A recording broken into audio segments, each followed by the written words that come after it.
বাড়িটাকে আগুন জ্বালিয়ে দিয়েছে।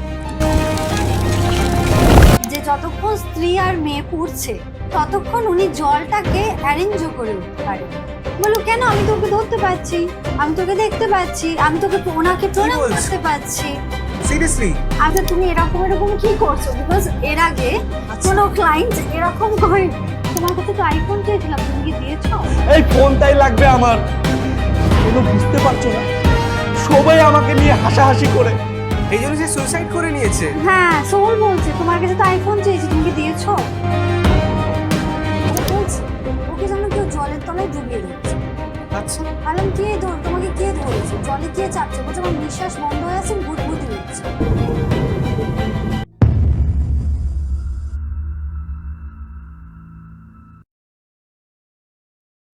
নমস্কার সবাইকে, স্বাগত দা লোকান্তর রেডিওর আরেকটি এপিসোডে। আজকে আমরা চলে এসেছি পাস্ট লাইফ থেরাপিস্ট এবং রেকি গ্র্যান্ড মাস্টার মোনালিসা দির কাছে।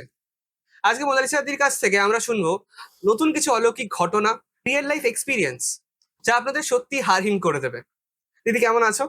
নমস্কার, খুব ভালো আছি, তুমি কেমন? চলছে। আগের বার পডকাস্টের পরে প্রচুর মানুষরা ভালোবাসা দিয়েছে সেই পডকাস্টে, হ্যাঁ, ভীষণ ভালো ভিউজ এসছে পডকাস্টে, এবং অনেকজন পার্সোনালি আমাকে আমাদের নাম্বার থেকে ফোন করে জানিয়েছে যে তারা তোমার সাথে কনসাল্ট করতে চেয়েছে, কনসাল্ট করেছে এবং তারা খুব ভালো ফিডব্যাক দিয়েছে তোমাকে নিয়ে। তো কংগ্রাচুলেশনস আমাদের আগের ভিডিওটার জন্য। Thank you. সেটা মানুষের ভালোবাসা।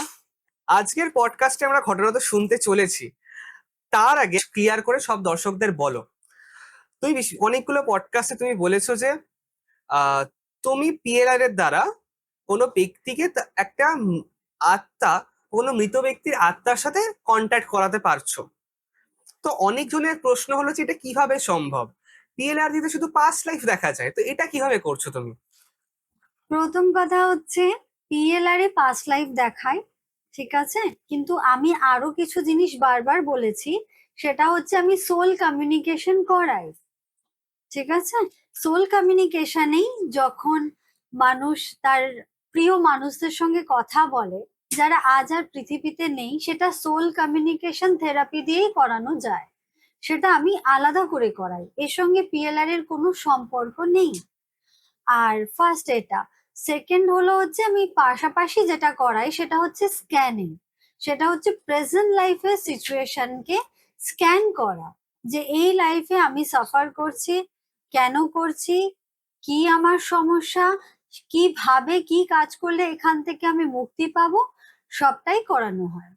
তো একদম তিনটে ডিফারেন্ট জিনিস, ঠিক আছে, এবং একটার সঙ্গে একটার কোনো মিল নেই, কিন্তু কানেক্টেড দুটো। তুমি যদি বলো এই তিনটে কিভাবে কানেক্টেড, আমি বলবো একটা হিপনোটাইজিং প্রসিডিওরের থ্রু দিয়ে কানেক্টেড। আচ্ছা, এটা মানুষের একটা মিসআন্ডারস্ট্যান্ডিং আছে। আমি চাইবো তুমি আমাদের দর্শকদের আহ এই সোল কানেকশনের বিষয় নিয়ে একটা ঘটনা শোনাও। তার আগে আরেকটা লাস্ট কোয়েশ্চেন তোমাকে। আহ অনেক সময় এটা মানুষদের ধারণা যে পিএলআর করার সময় আসলে কেউ পাস্ট লাইফ দেখে না, তাদের সাবকনসিয়াস মাইন্ডে যে মেমোরিজ গুলো জমে আছে বা যেটা তার কাল্পনিক একটা জগৎ সে ক্রিয়েট করেছে, হিপনোসিসের দ্বারা পিএলআর এ সেটাই দেখানো হয়। এটা নিয়ে তুমি কি বলতে চাও? এইটা তুমি খুব ভালো বলেছো। এটা আমরাও বলি যে আমরা সাবকনসিয়াস মাইন্ডের থ্রু দিয়েই হিপনোটাইজিং প্রসেস দিয়েই আমরা নিয়ে যাই। আমরা এখানে কেউ ডিনাই করিনি, ডেফিনেটলি আমি তো করিনি। কিন্তু এটাও ঠিক যে কথাগুলো বলা হয়, ধরে নাও আমি এত সালে আছি, আমি আমারটা বলি।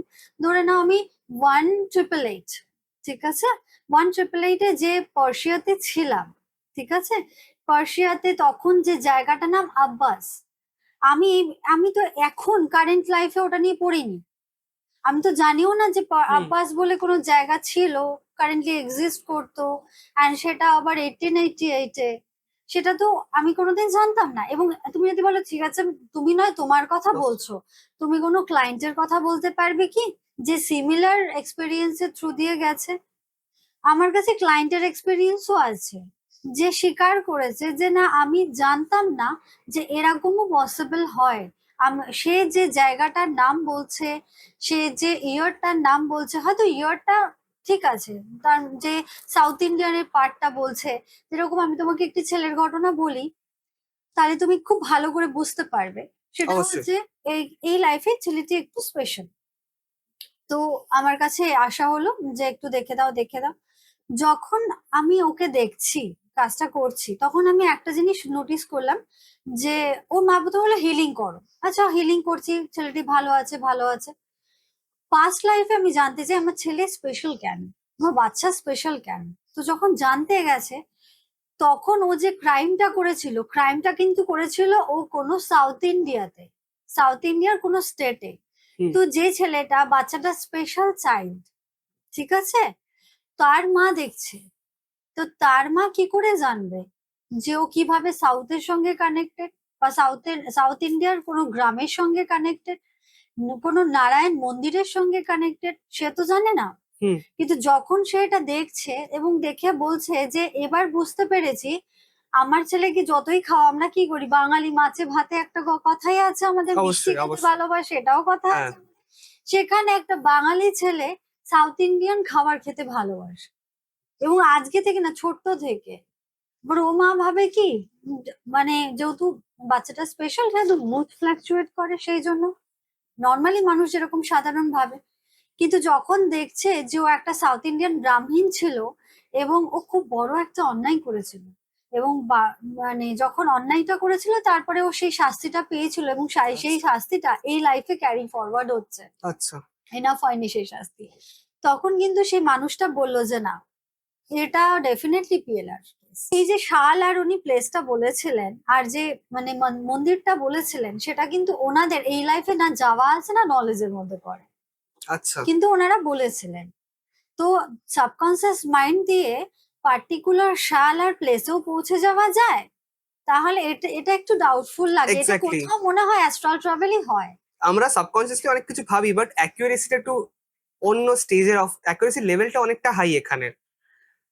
যাই হোক, যারা বিশ্বাস করছেন তারা করছেন, যারা করছেন না তারা ম্যামের কাছে এসে ট্রাই করে দেখুন, তারপরে আপনি নিজেরাই হয়তো বিশ্বাস করতে শুরু করে দেবেন। ইনফ্যাক্ট একটি মেয়ে লন্ডনের একটা স্ট্রিটের নামও বলে দিয়েছে। কি হয় জানো, সত্যি কথা বলে না মানুষের একটা জোর থাকে। দাঁড়া, স্ট্রিট আমাকে দিয়েছিল লন্ডনে, Russell Street, 31 Russell Street in London. তো আমার আর এক ক্লায়েন্ট ছিল যে আমাকে, দেখো সাবকনসিয়াস মাইন্ড সবই বুঝলাম, আমি তো বলছি সেটা হিপনোটাইজিং, সবকিছু ট্রু, প্রসিডিওরটা হিপনোটাইজিং, সাবকনসিয়াস মাইন্ড খোলা। কিন্তু যে মানুষটা এখান থেকে এখনো অব্দি বিদেশ যায়নি, কিন্তু সে আমাকে অ্যাড্রেসটা দিচ্ছে 31 রাসেল স্ট্রিটের, যেটা লন্ডনে আছে প্রেজেন্টলি। তাহলে এই যে 31 রাসেল স্ট্রিটটা তো স্ট্রিটই আছে, তাহলে তো এখানে আমাকে গিয়ে লন্ডনে রিসার্চ করে কথা বলতে হয়। তো সেই মানুষটা আমাকে শুধু বলেনি, শুধু পাস্ট লাইফ সেশন থেকে বেরিয়ে এসছে, মানে খুব হড়বড় করে বেরিয়ে এসে বলছে এটা এক্সিস্ট করে। আলম তুমি নিজে দেখো এক্সিস্ট করে কিনা 31 রাসেল স্ট্রিট। নিজে খুঁজে বার করলো, বললো হ্যাঁ মনে হচ্ছে খুব ভালো করে করে। এবং ও আচ্ছা।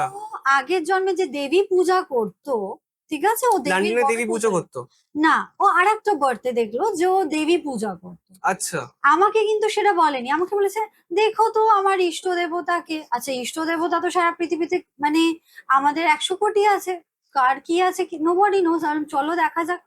উনি যখন বলছে যেটা পাস্ট লাইফ অনুযায়ী আমি কালী সাধনা করি, দিস ইয়ার অনুযায়ী অ্যান্ড দিস লাইফে কিন্তু অদ্ভুত ভাবে আমি কোনো কালীরই আর একটা রূপ, প্রবাবলি আদ্যা কালীর রূপকে সাধনা করি। তো এবার আচ্ছা। নামটা একটু চেঞ্জ হলো, কিন্তু কালই আলটিমেট রয়ে গেল। তো এগুলো তো আমার মুখ থেকে বেরোনো না, ওনার মুখ থেকে বেরোনো, এই অবশ্যই। প্রুফ গুলো, লাইভ প্রুফ গুলো, এবং আমার কাছে আছে, এই মানুষগুলো আমার কাছে প্রেজেন্ট আছে। অবশ্যই, এছাড়া তো আমরা লাইভ পডকাস্ট তোমার সাথে, সুপ্রিম ম্যামের সাথে আমরা করেছিলাম, যেখানে লাইভ আমরা এক্স্যাক্টলি, দেখিয়েছিলাম। হ্যাঁ, তোমার কাছে প্রবাবলি আছেও কিছু ফুটেজ যেখানে অবশ্যই। আমি করাচ্ছি। অনেক লাইভ আমরা দেখিয়েছি সেখানে, যদি না দেখে থাকেন আপনারা লিঙ্কে গিয়ে এখনই দেখতে পারেন ভিডিওগুলো। আমরা লাইভ দেখিয়েছিলাম সেখানে যে অ্যাকচুয়াল পিএলআর করার সময় হয়টা কি, বা কিভাবে পিএলআরটা অ্যাকচুয়ালি করা হয়। আচ্ছা মোনালিসা দি, এবার আমরা তাহলে সোল কানেকশনের ঘটনাতে আসি। অনেকজনের খুব ইন্টারেস্ট এটাতে, অনেকজন জানতে চায়। তুমি তাহলে আমাদের এই ঘটনাটা শোনাও, যেটা আমরা এখনো শুনিনি, তুমি এটা আমাদের ফার্স্ট টাইম বলছো, আমরা অডিয়েন্সের সাথে লাইভ শুনবো ঘটনাটা। আচ্ছা, আমি তোমাকে সোল কানেকশনেরই বলি। এক ভদ্রমহিলা আসে আমার কাছে, অনেকেই আসে, আমি তোমাকে একটা উল্লেখযোগ্য বলছি। সেটা হচ্ছে যে আমার হাজবেন্ড চলে গেছে, তো আমি ওকে একটু দেখবো, দ্যাটস ইট, কমিউনিকেশন করব। তো আমি বললাম, আমি এখনো বলছি, আগেও বলেছি, যারা ফোন করেন তাদেরকেও বলেছি, আপনার যদি কিছু ইস্যু থাকে আপনি দেখতে নাও পেতে পারেন, যেরকম নার্ভের অসুখ, কিছু স্ট্রেস, কিছু ক্ষেত্রে মানে হয়, বা ব্ল্যাক ম্যাজিক করা কিছু ক্ষেত্রে হয় যে আপনি না দেখতে পারেন। তো তখন আপনি কি করবেন? তখন উনি বললেন ঠিক আছে, দেন ডিসিশন আপ টু ইউ, কি আপনি মিডিয়াম দিয়ে করাবেন, কি আমার আনসার নিয়ে কথা। বাট ফার্স্ট আমার রিকোয়েস্ট, আমি পার্সোনালি যাব আপনার চেম্বারে অ্যান্ড দেখবো। আমি না পারলে if I fail I don't care, এরকম। তো আমি বললাম ঠিক আছে চলে এসো। এলো, যখন ও দেখছে, ও একটা জিনিস বললো, আমি বললাম তুমি তোমার হাজবেন্ডকে কেমন দেখছো? নর্মালি যারা দেখে অনেকে বলে লাইট, কেউ বলে আচ্ছা। আকার, কেউ বলে একটা ছোট গোল্ডেন বল। আচ্ছা, ঠিক আছে, নর্মালি সোলকে যেভাবে এক একটা মানুষ এক একটা, অনেকে আমাকে জিজ্ঞেসও করে কিভাবে দেখা যায়। আমি বলি দেখুন, অনেকের সবার দৃষ্টি আলাদা, আমাদের হাতের যেরকম পাঁচটা আঙ্গুল আলাদা, এক একজনের অ্যাক্টিভেশন থার্ড আই এর বা মানুষের জার্নি আলাদা হয়। অবশ্যই। তো অনেকে শুধু আকার দেখে, অনেকে শুধু কালো দেখে, অনেকের অনেক ভিশন থাকে। তো ও বললো না আমি দেখছি একটা হোয়াইট কিছু মানে আলোর মতন, ওখান থেকে আমার হাজবেন্ডের স্ট্রাকচারটা দাঁড়িয়ে আছে। এবং যখন ও কথা বলছে, ওনার প্রবলেমটা ছিল হাজবেন্ডের থেকে কিন্তু পার্সোনাল আনসার চেয়েছিল, যেটা হাজবেন্ড চলে যাওয়ার পর কিছু রাজ উনি জানতে পারেন। আচ্ছা, ঠিক আছে, সেই রাজটা খুব একটা পজিটিভ না, ডেফিনেটলি নেগেটিভ, আমি এখানে এতটাও বলতে পারি না, বাট যতটুকুনি পলিশ পেতে, সেটা হচ্ছে যে কিছু ওনার পার্সোনাল ইস্যু ছিল হাজবেন্ডকে নিয়ে, সেটা উনি বললো আমি দেখতে চাই। ঠিক আছে তুমি দেখো, হাজবেন্ডের সঙ্গে থেকে আমি আনসার চাই, তুমি এটা কেন করেছো, এটা ওনার রিজন, যে তুমি এই যে অন্যায়টা তুমি কিছু একটা করেছো এন্ড তুমি চলে যাওয়ার পর আমি রিয়েলাইজ করি এটা কেন করেছো। এটা যখন উনি বললাম, অদ্ভুত ভাবে ওনার হাজবেন্ডের কাছ থেকে উনি আনসার্স গুলো পেয়েছে, যে আমি এই কারণে করেছি বলে। কিন্তু দেখুন, আমরা যেরকম কি চটজলদি সরি বলে দিই, ছেড়ে দাও, ভুলে যাও, কোনো সোল কিন্তু ওরকম কথা বলে না, চুপ করে থাকে, যেটুকুনি বলার বলে দেন, দেন যে ওনারা চুপ করে থাকে। মানে এটা উনি হ্যাঁ, দেখছেন উনি কিভাবে? মানে বাই ফিগার দেখেছেন। মানে বলো কেন, আমি তোকে ধরতে পারছি, আমি তোকে দেখতে পাচ্ছি, আমি তোকে ওনাকে কি প্রণাম বলছো? করতে পারছি। সিরিয়াসলি? আমি তো, তুমি এরকম এরকম কি করছো, বিকজ এর আগে আচ্ছা, কোনো ক্লায়েন্ট এরকম করেনি। আচ্ছা, তো মানে অ্যাজ ইফ উনি হাক করছেন। আচ্ছা। তো আমি বললাম যে এর আগে তো এতজন এসছে, কেউ মায়ের সঙ্গে কথা, কেউ সন্তানের সঙ্গে কথা বলা, কেউ বাবার সঙ্গে কথা বলেছে, তোমাকেই দেখছি যে তুমি মানে হাতটাকে ইয়ে করছো, অ্যাজ ইফ তুমি হাক করছো, জড়িয়ে ধরছো। তো এটা কেন, আমি জাস্ট জিজ্ঞেস করলাম। বললো কেন, আমি তোকে ধরতে পারছি, আমি তোকে দেখতে পাচ্ছি, আমি তোকে ওনাকে কি প্রণাম বলছো? করতে পারছি। সিরিয়াসলি? আমি বলছি এটা তুমি পারছো, তুমি ওনাকে জাস্ট ইয়ে করতে পারছো? বলে, হ্যাঁ আমি খুব মানে এটা ভালোই উনি চোখের পারছি। সামনে, মানে যেরকম আমি হ্যাঁ তোমাকে হ্যাঁ, দেখতে পাচ্ছি অতটা রিয়াল, ততটা অতটাই রিয়াল এটা? রিয়েল, উনি ওনার ভিশনে পেয়েছেন, ওনার ভিশনে। এবার সবাই যদি বলে আমি কেন পাচ্ছি না, আচ্ছা, আমি কেন, ভিশন আমি বলতে কি উনি কি পারবো, কোনো মেডিটেশনে বসেছিলেন, বা সিচুয়েশনটা কিরকম ছিল ওখানে? আমি বলছি তাহলে সবার ক্ষেত্রে কিন্তু সেম হবে না। আই রিপিট, সবার ভিশন, সবার ক্যাপাবিলিটি সেম থাকে না, সবার আস্থা, সবার ফেথ সেম থাকে না। ওটা ওনার ফেথ ছিল, ওনার ক্যাপাবিলিটি ছিল, আমার পাঠানোর ক্যাপাবিলিটি আমি পাঠাতে পারবো, তোমার যাওয়ার ক্যাপাবিলিটি তুমি যেতে পারবে কতটা সেটা। দেখো, গুরু সবাইকে সেম বিদ্যা দেয়, গুরু কি কোনো ডিফারেন্সিয়েট করেন? না, কখনো কিন্তু না। স্টুডেন্ট তার ট্যালেন্ট অনুযায়ী বেরিয়ে চলে যায়, যেটুকুনি ক্যাপাবিলিটি সে সেইটুকুনি দিয়ে অবশ্যই, রেখেছে। অবশ্যই। এবং বললে বিশ্বাস করবে না, একটি মেয়েও আছে যাকে আমি মায়ের সঙ্গে কমিউনিকেশন করিয়েছি। তো বলছিল যে একই ব্যাপার, ওনারও একই জেদ, দুর্গাপুর থেকে একটা মানুষ এসছে, শুধু বলছে ম্যাম আমি দেখবো, না পারলে ঠিক আছে, আপনি আদার ওয়ে সবসময় রাখেন and we respect that, but আমি ট্রাই করবো। সে কিন্তু তার মাকে সুন্দর করে দেখলো, আচ্ছা, মা কোন জায়গাটায় তাকে পছন্দ করেছে, না এটা করো, কোন জায়গাটা করেনি, কোনটা ঠিক কোনটা বেঠিক, সব তাকে গাইডেন্স দিয়েছে। ওর মানে একটা ব্যাপার ছিল, ওর কিছু রিলেশনশিপ ইস্যু ছিল, ওর অনেক কষ্ট ছিল, ওর মনে অনেক কষ্ট ছিল, যার উত্তর একমাত্র ওর মায়ের পক্ষে দেওয়া পসিবল ছিল। সেই আনসার্স গুলো নিয়েই কিন্তু ও এখান থেকে গেছে, খালি হাতে যায়নি।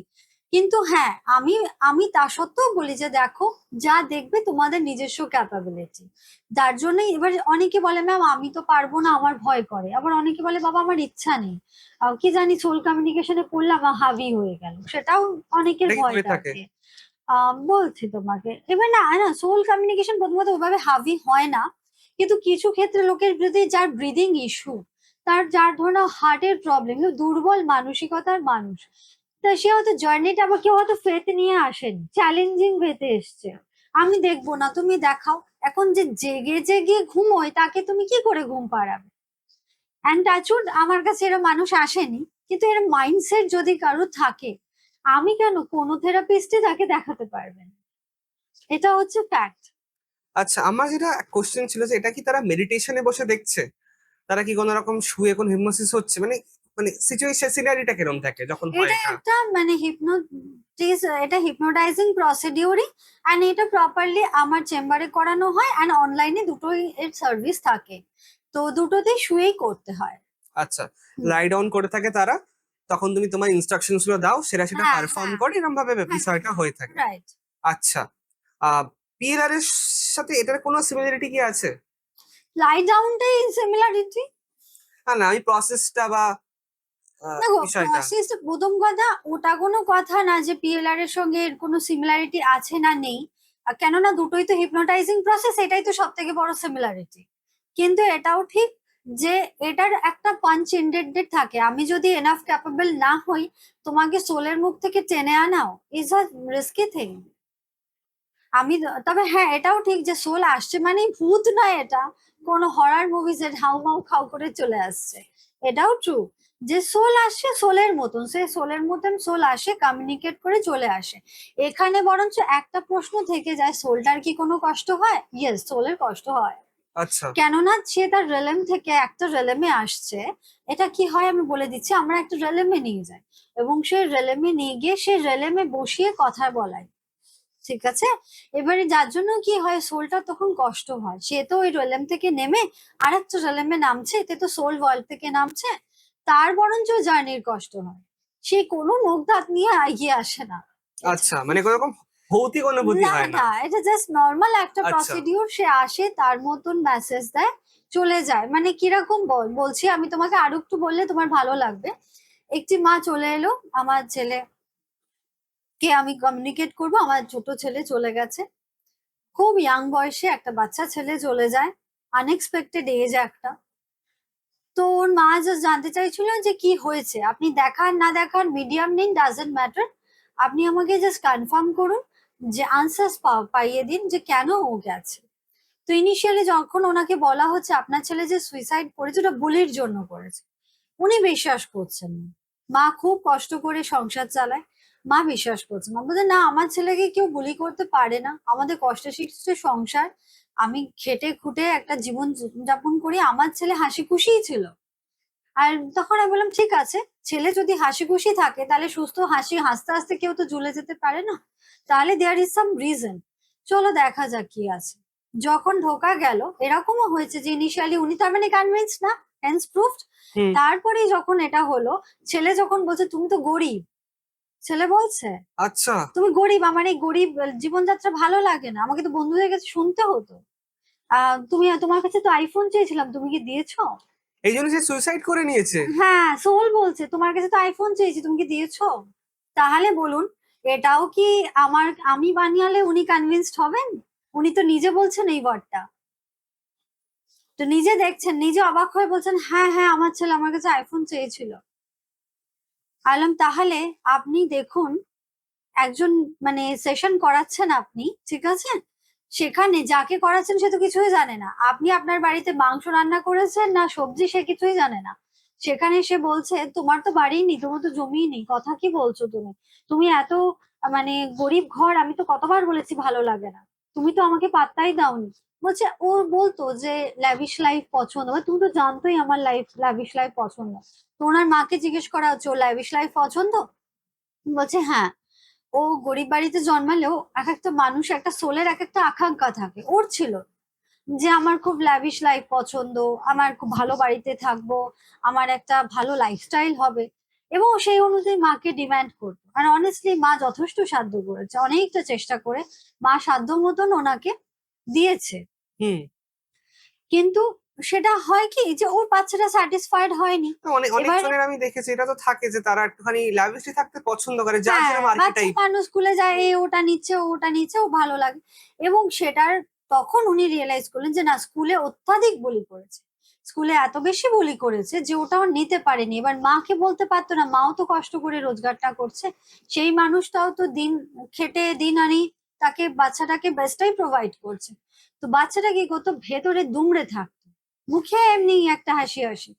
তাতে কি হয়, একটা সময় মা যখন বাজারে যায় মানে মিনিটস এর জন্য, মা ফিরে এসে দেখে বাচ্চাটা আত্মহত্যা করেছে। আত্মহত্যা করেছে। তখন ওর মা বলে, এইবার আমি বুঝতে পারছি যে যে আমার বাচ্চা যে এটা, আমি এই জন্যই কনফার্ম হচ্ছি, কেননা আমার বাচ্চা ছাড়া আর কেউ জানতো না যে ও আমার কাছে মরার জাস্ট কিছুদিন আগেই আমার ফোন দাও, কি হলো আমাকে অ্যাপেল ফোন দিলে না, কি হলো আমাকে অ্যাপেল ফোন দিলে না। এত তো কোনো থেরাপিস্টেরই ক্ষমতা নেই নিজে থেকে, মানে তাহলে তো তার মধ্যে দৈব শক্তি থাকার কথা, যে আমি ভগবানের পরে, যাও তোমার কাছে অ্যাপেল ফোন চেয়েছিল, তাহলে তো সেই জিনিসটা হয়। Exactly. সেটা যখন হচ্ছে না, একটা মানুষ নিজে মুখে স্বীকার করছে যে না, এটা আমার ছেলের ব্যাপার। তুমি জাস্ট প্রসেসটা করছো, সে তোমার হ্যাঁ, ক্লায়েন্ট তখন নিজেই উনি বলছে। মানলেন যে হ্যাঁ, তার মানে আমার ছেলে বুলিড হয়েছে এবং স্কুলে লাগাতার বুলিড হয়েছে, সেটা না নিতে পেরে চলে গেছে।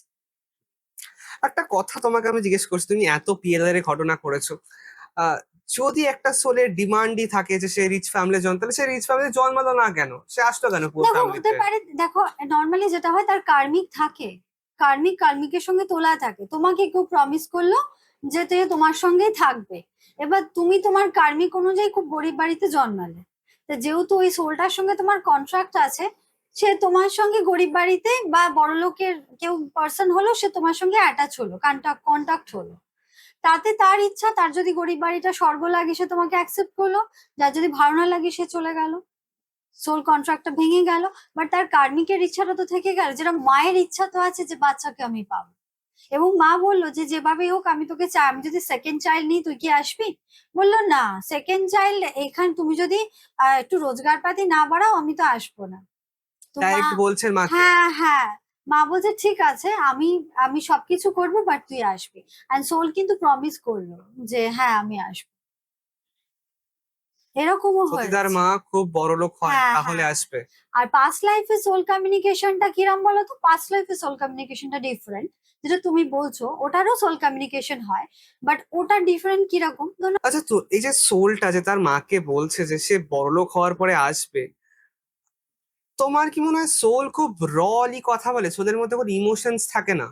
ডেফিনেটলি সোলের মধ্যে ইমোশনস থাকে না, সোল রলি কথা বলে, কিন্তু এটাও ঠিক যে সোল কম কথা বলে। আমি মানে A to Z, মানে সকাল থেকে বেরিয়েছি নীল ছাতা ধরেছি, ব্যাপারটা কাল্পনিক নয়, কেননা এই মা যে তার ছেলেকে দেখেছে, ইনি কিন্তু ফিজিক্যালি দেখেননি, ইনি কিন্তু একটা আকার, একটা আলোর মাধ্যমে দেখেছে। ওর ওই হাজবেন্ডটাকে যেটা উনি উইথ ফিগার দেখেছেন, ওনার মনে হচ্ছে প্রণাম করছে, ওনার মনে হচ্ছে জড়িয়ে ধরছে, এখানে কিন্তু মা ছেলেকে একটা সোলের আকারে দেখছে, আচ্ছা, আর এই যে একটা আলোর রূপে দেখছে। আর আমি এটাই জিজ্ঞেস করতে চাচ্ছি, এই যে বাচ্চারা যে আর্কিটাইপ বা সোলের, এটা কি সোলের আর্কিটাইপ যে সেই সোলটার তখনই আসবে যখন সে কোনো রিচ ফ্যামিলি পাবে, এটা কি সোলের আর্কিটাইপ নাকি এটা ছেলেটার বায়না, এটা কি হবে ধরা উচিত আমাদের? না না, এটা তার সোলের আকাঙ্ক্ষা, তার ওটা ভালো লাগে না। এবার সে যখন জন্মগ্রহণ করবে, এটা জরুরি না যে সে এই মায়ের গর্ভে আসবে, সেটা ওর মাও জানে। তার যেখানে স্যাটিসফাইড হবে যে এই সোল, এই ফ্যামিলিটা আমাকে এই ল্যাভিশ লাইফটা দেওয়ার জন্য এনাফ ক্যাপেবল, তাহলে আমি তার কাছেই আসবো। কেননা একটা জিনিস তো জানো, জন্ম মৃত্যু বিবাহ তিনটে আমরা বলি, কিন্তু আমরা যতই সায়েন্স মানি আর যাই মানি, আমরা এটা বলি যে জন্ম মৃত্যু বিবাহ তিনটেই ঈশ্বরের হাতে। তাহলে কোথাও আমরা ব্রহ্মকে মানছি, ঈশ্বরকে মানছি, আর আত্মাকেও মানছি, এবং এটাও বুঝতে পারছি যে ওনার সঙ্গে যে কন্ট্রাক্টটা আছে সেই অনুযায়ী আমাদের বিয়ে, সেই অনুযায়ী আমাদের জন্ম। তাহলে আমাদের আকাঙ্ক্ষা নিয়ে যেটা যাচ্ছি, সেই আকাঙ্ক্ষাটা যদি টানটা থেকে যায় যে আমি ল্যাভিশ লাইফ লিড করব, সেটা হয়। কিন্তু আমি মানুষকে প্রচুর রেপ করছি, প্রচুর মার্ডার করছি, এদিকে আমার আকাঙ্ক্ষা আমি আম্বানির মানুষ ছেলে হব, সেটা আবার একটু ইমপ্র্যাকটিক্যাল হয়ে যায়। হ্যাঁ। তাহলে আমাকেও সাধকের জীবন যাপন করতে হয়, বা অ্যাটলিস্ট একটা ভালো বাবা মায়ের ভালো সন্তান হতে হয়, তাহলে হয়তো আমাদের জীবনটা একটু হলেও আমাদের আকাঙ্ক্ষাগুলো পূরণ হবে। আমি এক্স্যাক্টলি এটাই আসতে চাইছিলাম যে ইচ্ছে মতনই কি সোল না, যেখানে ইচ্ছে জন্মাতে আমাদের পারে? আকাঙ্ক্ষা অনুযায়ী আমরা পৌঁছাই ঠিকই, কিন্তু আকাঙ্ক্ষার পেছনেও নিজে আবার সে একই কথা, নিজের কর্মা থাকতে হয়। আমি যদি একটা ডিভোটেড সন্তান হই, তাহলে কোথাও গিয়ে আমার সন্তানও ডিভোটেড হবে এই লাইফে, বা হতে পারে আমি যে লাইফে নেক্সট জন্মাবো, আমার বাবা মা, আমার সন্তান বা আমার সবকিছু খুব ডিভোটেডলি আমাকে ভালোবাসে। সেই জিনিসটাও থাকে, আগেন সেই কর্মা। আমি খুব আমি মারধর করছি ফ্যামিলিতে, কেউ মারধর করছে তার ফ্যামিলিতে, কিন্তু সে চাইছে আমি শাহরুখ খানের একমাত্র ছেলে হব, সেটা একটু ইমপ্র্যাকটিক্যাল হয়ে যায়। ইমপ্র্যাকটিক্যাল। কেননা সেলিব্রিটিদের তো মানে এক সেলিব্রিটি হতে গেলেও তারও যদি তুমি ভালো করে ব্যাকগ্রাউন্ডটা দেখো, তার কার্মিক লাইফটা দেখো, এই লাইফে তো তার হার্ড ডেডিকেশন, হার্ড ওয়ার্ক সবকিছু আছে, হুম। তার স্যাক্রিফাইস সবকিছু আছে, কি কিন্তু তার বলছিস? পাস্ট লাইফটাও কিন্তু বেস্ট আছে। অবশ্যই। আর হ্যাঁ, আমার মনে হয় যারা ওই তার ফ্যামিলি কত বড় একটা জন্মায় পুণ্য তারাও আছে। তারা অনেক হার্ড ওয়ার্কিং এবং হ্যাঁ, নিজের যে আজকে সে সেন্সটা তাদের মধ্যে একটা খুব বেশি ল্যাভিশ লাইফ থাকে। পেয়েছে। এক্স্যাক্টলি, আমরা আজকে সেটা দেখে তাকে হয়তো হিংসা করতে পারি বা ড্রিম করতে পারি, মাই গুডনেস আমি এই মানুষটার মতো হব। তার তার পাস্ট লাইফে কার্মিকটা, হার্ড ওয়ার্ক ছিল তার। হ্যাঁ, পাস্ট লাইফে তার ড্রিম ছিল এবং সে ড্রিমের পেছনে তার পুণ্য ছিল, তার কত বড় পুণ্য ছিল যে এই লাইফে সে জিরো থেকে হিরো হতে পারে। তাহলে সেটাও আমাদেরকে দেখতে হবে। তো এটাই পাস্ট লাইফ। একটা কাপেলের সন্তান হচ্ছে না, তো তারা এলো যে আমার সন্তান হচ্ছে না, আমি কি করব এখন। তো পাস্ট লাইফ অনুযায়ী তাকে দেখা গেল যে পার্টিকুলার ওনাদের ছেলে সন্তানটা হয়, মেয়ে সন্তান হয় না, হয় দেন আগেন মারা যায়।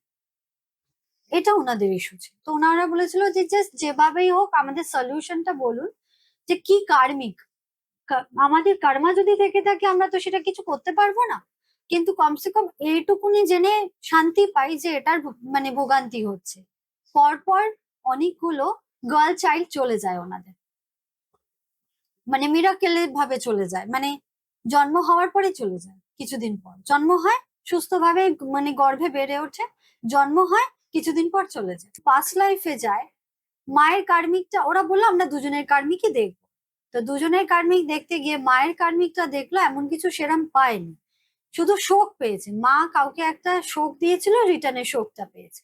মেন হচ্ছে বাবার কার্মিকে দেখা যায় তার খুব পুরনো একটা সময়, হ্যাঁ, সে তার মেয়ে ছিল, স্ত্রী ছিল, তার একটা কন্যা সন্তান তার পছন্দ ছিল না। একটা সময় তো আমাদের সমাজে ছিল কন্যা সন্তান বার্ডেন। তো ওরকমই একটা সময় কন্যা সন্তান যে সময় বার্ডেন ছিল, ওই কন্যা সন্তানকে উনি পছন্দ করতেন। ওনার একটাই মেয়ে, আগের লাইফে ওনার একটাই কন্যা সন্তান ছিল, একজন স্ত্রী ছিল, সবই ছিল, একটা ভরা পরিবারই ছিল, তিনজনের প্রপার হ্যাঁ ফ্যামিলি। হ্যাঁ, কিন্তু ওনাদের মাটির বাড়ি, গরিব বাড়ি ছিল। কিন্তু ওনার ভুলটা কোথায় করেছে, যেহেতু ওনার কন্যা সন্তান পছন্দ না, এবং ওটা উনি পার্সোনালি এক্সপ্রেসও করেননি কোনোদিন, খুব বেশি করেনি, এমনি করেছে। উনি ডিসিশন নেয় যে আমি এমন একটা ছুতো করব যাতে আমাকে স্ত্রী, স্ত্রী হচ্ছে কলঙ্ক, কেননা সে কন্যা সন্তানকে জন্ম দিয়েছে, আর কন্যা সন্তান তো কলঙ্কই ওনার কাছে।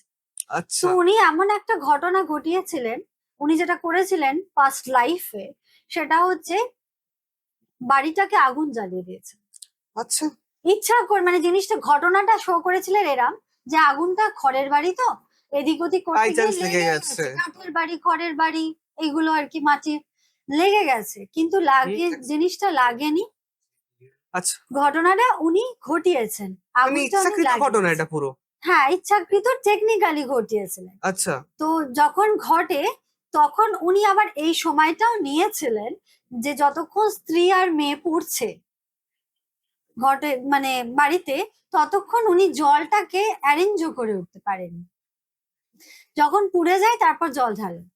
এই ঘটনাটার পরিপ্রেক্ষিতে তার রেজাল্ট কি আমি জানতে দাঁড়ায়, চাই মানুষরা এত ব্রুটাল কিভাবে হয়? এই তখনকার সমাজ ছিল এরকম, ব্রুটাল ছিল, এতটা কন্যা level of সন্তানের brutal? প্রতি আরো ব্রুটাল ছিল। তো যাই হোক, উনি যে সময়টা দেখেছেন সেটাই উনি বলেছেন, আমিও সেটাই বলছি।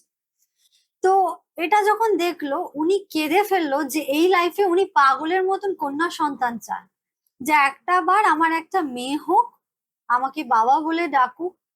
কিন্তু ওনার ওই যে স্ত্রী ওনাকে অভিশাপ, ওনার মেয়ে দেয়নি, সে তো ছোট একদম বাচ্চা 5 বছরের, ওনার স্ত্রী কিন্তু ওনাকে অভিশাপ দিয়েছিল যে যেভাবে পুড়িয়ে মারছিস, ঠিক আছে, একদিন এরই জ্বালায় জ্বলবি।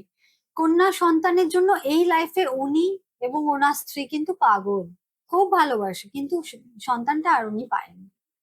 কোনোভাবে পসিবলও হয়নি সেটা। না, এবার ওনারা সোল কমিউনিকেশন করে ওনার স্ত্রী দেখেছেন ঘটনাটা, এই লাইফের স্ত্রী, আগের লাইফে না, এই লাইফের যিনি স্ত্রী উনি দেখছেন, এবং উনি চেষ্টা করেছেন অনেক স্ত্রীর মাধ্যমে যে ক্ষমা চাওয়ার। ওই আগের লাইফের স্ত্রী, সেই লাইফের স্ত্রী যারকে পুড়িয়ে মারা হয়েছিল, মেয়ে কন্যা মানে 5 বছর মেয়ে কন্যা সন্তান সমেত, অনেক ক্ষমা চেয়েছেন। উনি বলেছিলেন না, ক্ষমা আমি করব না, ক্ষমা একটা শর্তে করতে পারি, যদি আমি তোর সন্তান, আচ্ছা তাহলেই আমি, কেননা তখন তো উনি রিভেঞ্জটা নিতে পারবেন, সেই জন্য। তো আমি বলে করতে পারি, তাহলেই হয়তো করতে পারবো, এছাড়া তোর কাছে কোনো ক্ষমা নেই। উনি রিফিউজ আচ্ছা করে দেন, এবং ওটাকে ওনাকে অ্যাকসেপ্ট করতে হয় যে ক্ষমাটা উনি পাননি। আচ্ছা, মানে তার স্ত্রী যদি এই জন্মে তার মেয়ে হয়ে আসতো, তাহলে কি সে তার উপরে আবার প্রতিশোধ তুলতেন? সেটা বলা দুষ্কর, কিন্তু ওনার স্ত্রী যেটা আমাকে বললো, মানে যিনি দেখেছেন উনি যা বললেন আমাকে, যে ওনার স্ত্রী খুবই, একটা মানুষকে দাঁড় করিয়ে জলজান্ত পুড়িয়ে দেওয়া হচ্ছে, ঠিক আছে, এবং জলও ঢালা হচ্ছে না, পাছে তারা বেরিয়ে আসতে পারে, আগুনটা নিভে যায় টাইমলি এবং বেরিয়ে আসতে পারে। এই আত্মার থেকে উনি আর কি এক্সপেক্ট করেন? এর তো কোনো দোষ ছিল না, না ওই বাচ্চাটা 5 বছরের মেয়েটার দোষ ছিল, না ওনার স্ত্রীর দোষ ছিল, কারোর দোষ ছিল না। এবার এই লাইফে ওনারও কোনো দোষ নেই, ওনার যে প্রত্যেকটা সন্তান এইভাবে চলে যাচ্ছে, ওনারও কোনো দোষ নেই, এই লাইফে অ্যাটলিস্ট নেই। কিন্তু ওনার কাছে এর উত্তরও নেই যে কেন চলে যাচ্ছে, সুস্থ বাচ্চা জন্ম নেওয়ার পর মারা যাচ্ছে।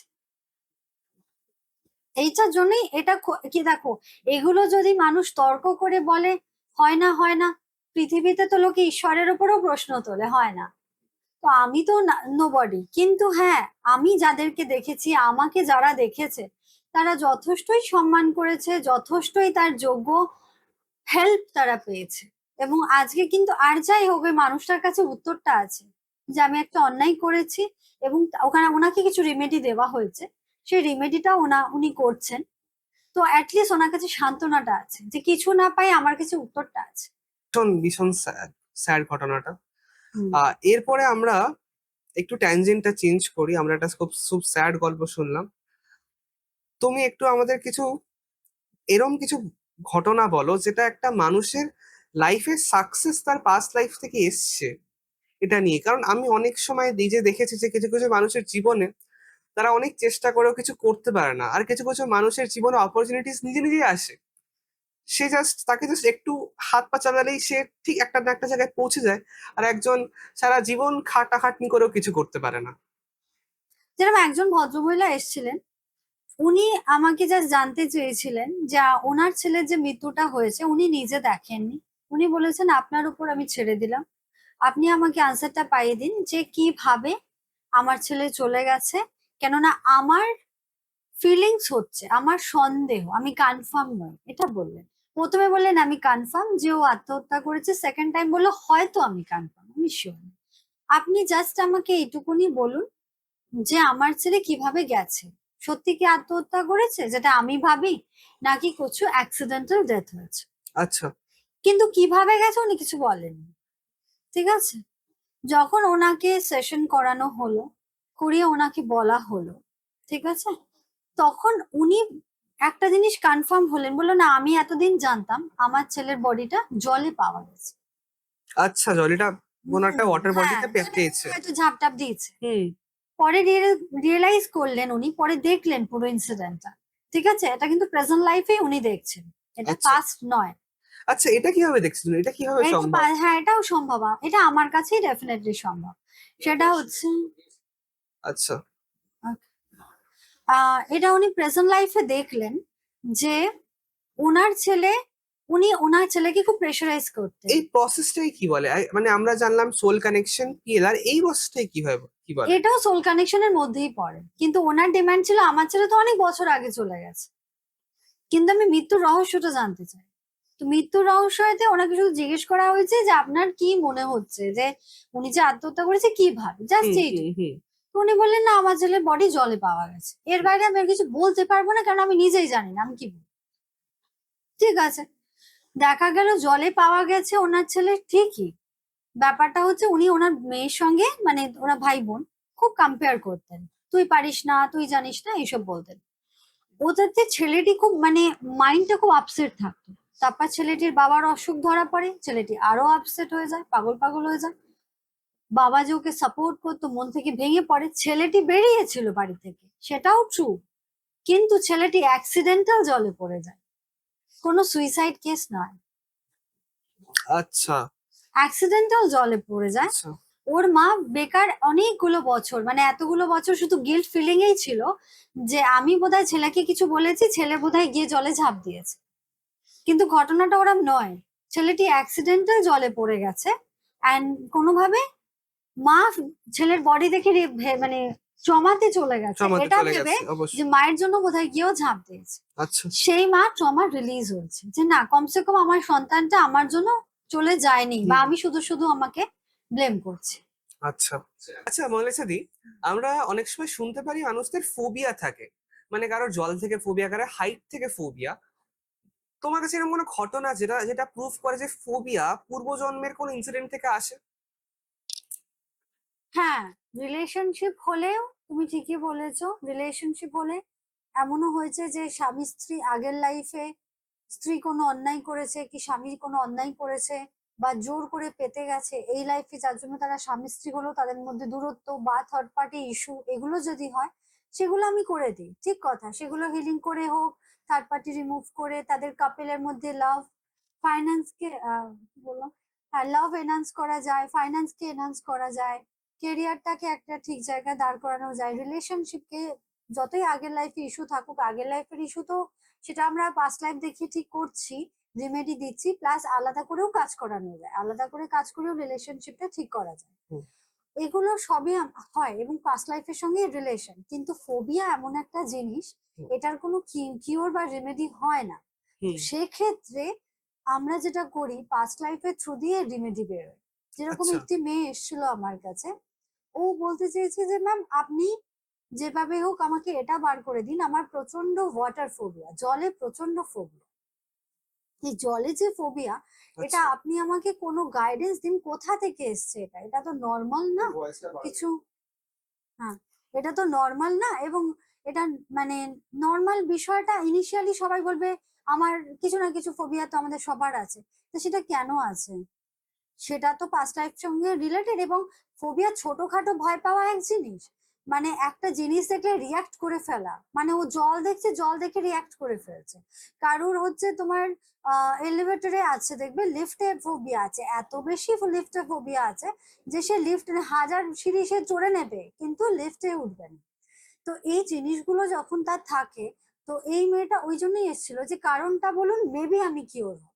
অ্যান্ড অদ্ভুত ভাবে সবার ক্ষেত্রে, যেরকম আমি বলি পাস্ট লাইফ হয় না, তো সেরকমই এক্ষেত্রেও আমি বলবো, এর ক্ষেত্রে অদ্ভুত ভাবে কিওর হয়েছিল, কেননা ও দেখতে পেয়েছিল। ও বলল যে আমি আচ্ছা দেখছি, যেহেতু ওর জলের ফোবিয়া, আমি বললাম চলো চেষ্টা করো, না হলে তো আছি আমি, ব্যাকআপ তো আছে। তো বললো চলো ঠিক আছে, চেষ্টা করলো। ও বলছে আমি দেখছি যে কেরালাতে একটা ওই যে পদ্মের, সেখান থেকে সে কেরালার কথা দেখতে পাচ্ছে, মানে আগের জন্মে সে কেরালায় থাকতো। কেরালার, হ্যাঁ কোনো একটা বার্থে, একটা কেরালার ওরিয়েন্টেড বা সাউথ ইন্ডিয়ান কোনো জায়গা যেখানে স্পেশালি পদ্মের চাষ হয়, ওরকম একটা জায়গায় একটা গ্রামের মেয়ে, এবং গ্রামের মেয়ে, ও একটি গ্রামের ছেলেকে খুব ভালোবাসে, ছেলেটির বাই প্রফেশন কি করে না ফুলের চাষ, ফুলের চাষ মানে ওই পদ্ম জলের যে কাজগুলো হয়। তো ছেলেটির সঙ্গে ও বলছে ঘটনাটা ঢুকছে এরকম ভাবে যে ও ছেলেটির সঙ্গে গ্রাম থেকে আসছে দেখা করতে লুকিয়ে। কেন দেখা করতে আসছে, কেননা সম্পর্কটা অনেকদিন ধরে ওদের চলছে, লুকিয়ে চলছে, ছেলেটিও কথা দিয়েছে বিয়ে করবে। চলতে চলতে এরকম একটা সময় ও প্রেগনেন্ট হয়ে যায়।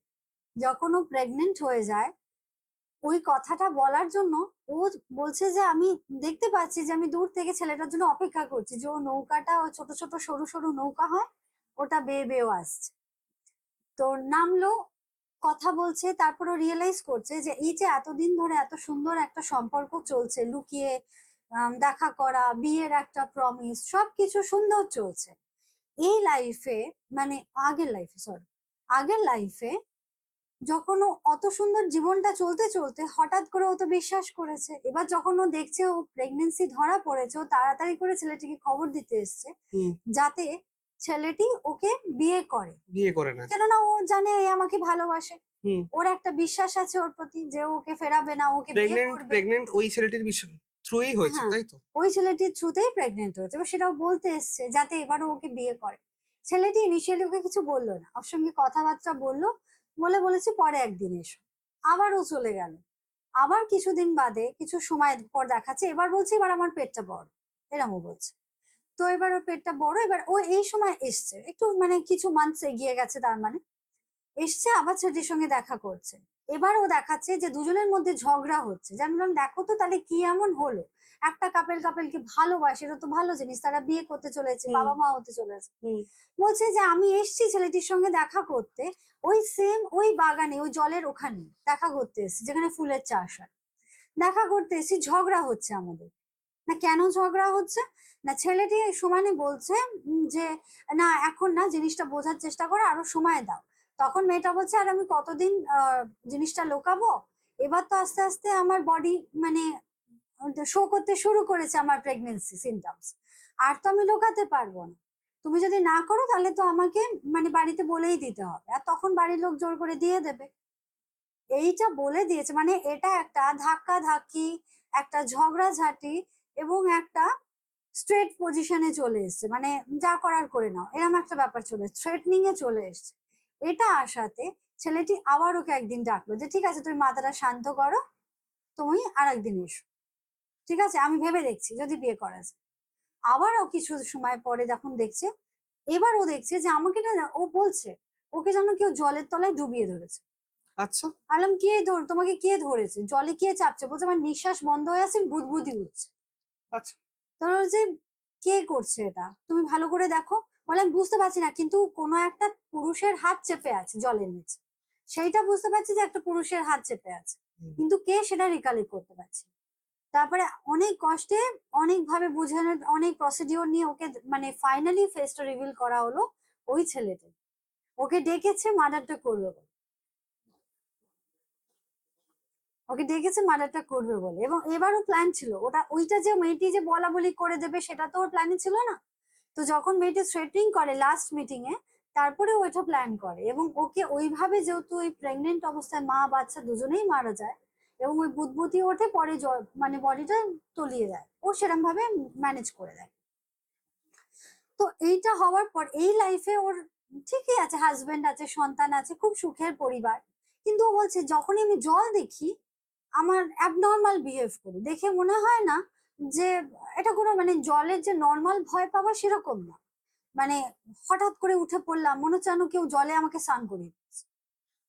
ঘামছে, ওভাবে ঘামছে ও পাগলের মতো, জল দেখছে মনে হচ্ছে যেন এক্ষুনি বোধহয় কেউ ওর গলার মধ্যে মানে জলটাও গলার মধ্যে বেঁধে যাবে, এরকম বলছে, মানে ওর মনে হয় মানে নিহাতি জলটুকুনি খেয়ে বেঁচে থাকতে হয় সেইটুকুনি, মানে এক্সট্রা যে কোনো পুকুরে নামা, সুইমিং পুলে একটা সাধারণ মানুষ তাকে ভয় সামান্য করতেই পারে, সেটা হ্যাঁ। ন্যাচারাল। কিন্তু কারোর যদি এক্সট্রিম কোনো জিনিস নিয়ে বাড়াবাড়ি হয় সেটা তো ন্যাচারালিটির পর্যায়ে পড়ে না, ঠিক আছে, সেটা তখন এটারই পর্যায়ে পড়ে, পাস্ট লাইফ ট্রমা বা ফোবিয়ার পর্যায়ে পড়ে। যেটাও দেখার পর বললো যে এটা আমার এইটুকুনি কনফার্ম হলাম জল দেখে, অ্যাটলিস্ট এইটুকুনি আমি রিকালেক্ট করতে পারবো যে না এটা আগের লাইফে আমার মৃত্যুটা হয়ে গেছে, তার ফোবিয়াটা আমি ক্যারি করছি, এটা কিছু না আমি নিজেকে ফাইট ব্যাক করতে পারবো যে না হয়ে গেছে, এবার আমি চেষ্টা করতে পারি জলের সঙ্গে একটা বেসিক অ্যাডজাস্টমেন্ট করে চলা, কেননা ওটা আমার মেমোরি থেকে আস্তে আস্তে ডিলিট হচ্ছে, যে না যা হওয়ার আগের লাইফে ট্রমাটা তো রয়ে গেছে, ও তো ওইভাবে মৃত্যুটা হয়ে চলে গেল, ও তো আর রিকালেক্ট করতে পারলো না। এই লাইফে যখন ও রিয়েলাইজ করলো যে না ওর মৃত্যুটা এইভাবে হয়েছে, তখন ও আস্তে আস্তে বুঝালো নিজেকে যে না ঠিক আছে এটা কোনো অসুবিধা নেই, আমি ইটস ফাইন, আমি জল আমাকে কিছু করবে, যেটাও ভাবছিল জল আমাকে কিছু করবে, জল কিছু করেনি, ইনসিডেন্টটা করেছে। এইভাবে ট্রমা গুলো অনেকটা রিলিজ দেয় এই লাইফ। আচ্ছা, মানে এটার পরে তার ট্রমাটা আস্তে আস্তে কমতে শুরু করে এবং এখন আই গেস সে অনেকটা বেটার আছে। হ্যাঁ হ্যাঁ, অ্যাটলিস্ট জল হলে তার মাইন্ড হলে না এটা আমার পাস্ট লাইফের, এটা তোমার এই লাইফের নয়, তাহলে আমি এই লাইফে কিছু বাড়াবাড়ি করব না, ঠিক আছে ইটস ওকে ইটস ফাইন, এই ব্যাপারটা চলে আসে মাইন্ডে। তোমার সাথে আজকে পডকাস্ট করে আমাদের ভীষণ ভালো লাগলো, প্রত্যেকবারই ভালো লাগে, এইবারও ভীষণ ভালো লেগেছে। আশা করছি পরবর্তী আরেকটা পডকাস্টে তোমাকে আমরা ফেরত পাবো। সে তো বটেই, নিশ্চয়ই পাবো। অবশ্যই, এবং যারা তোমার সাথে কন্ট্যাক্ট করতে চায় নাম্বার তো স্ক্রিনে দেওয়াই আছে, তোমাকে তারা হোয়াটসঅ্যাপ করতে পারে, তুমি তাদেরকে ডেফিনেটলি রেসপন্ড করবে। বাই চান্স যদি কেউ কলে না পাও, প্লিজ কেউ প্যানিক করো না, হোয়াটসঅ্যাপে মেসেজ ছেড়ে দিলে ডেফিনেটলি আমাকে 110% পাওয়া যায়।